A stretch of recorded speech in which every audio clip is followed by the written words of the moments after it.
and involved in lots of details in the gospel today. And the first reading also was a long reading.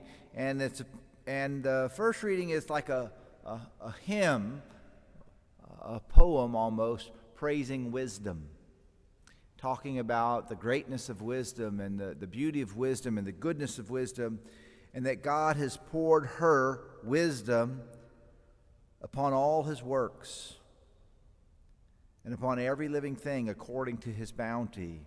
He has lavished her upon his friends.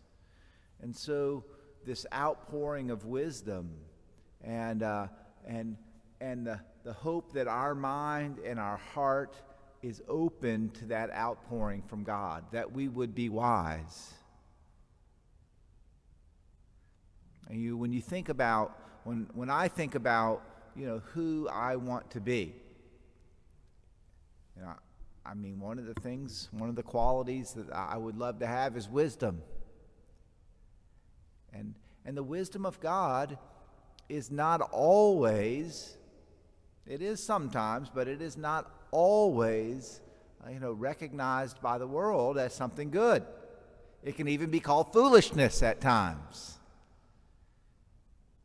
The cross of Christ, the wisdom of God, the sacrifice of Christ, foolishness to the Gentiles, and a stumbling block to the Jews. So we want to be wise. We want to be wise, and then we turn to the gospel, and we want to be prayerful. We pray in faith. And part of our prayer, part of our faith and prayer is to persist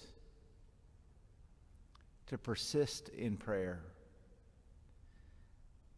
I read a gospel like this, and there's all these different elements. And one of the things that really kind of struck me hearing it is the boy's reaction to Jesus' exorcism.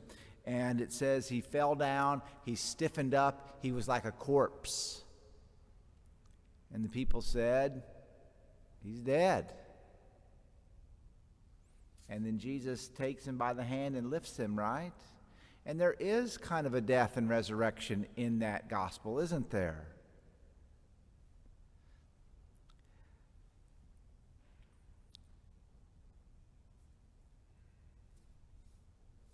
I'm going to teach you a prayer this morning. It's a prayer I've taught you before. This is like a remedial lesson over and over again, okay?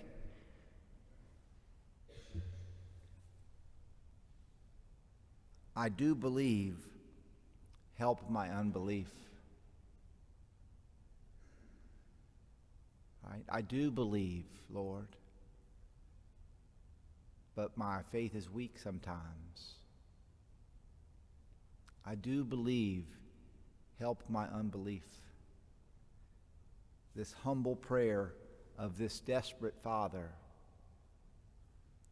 I do believe, help my unbelief. Why couldn't we heal this boy? Why couldn't we bring about his freedom? Why couldn't we bring about his new life, his resurrection? Why couldn't we? This kind can only come out through prayer. And I would say through prayer that persists and persists and persists. When we really need faith? When it seems that our prayers aren't answered. When we don't see. Faith is a realization of things not seen. I talk about this at funerals sometimes. We've all been to funerals, right? We've all seen death. We've all buried people, but we haven't gotten to see the resurrection, have we? So faith. Lord, I believe what? Help my unbelief. Lord, I believe. Help my unbelief. Lord, I do believe. Help my unbelief.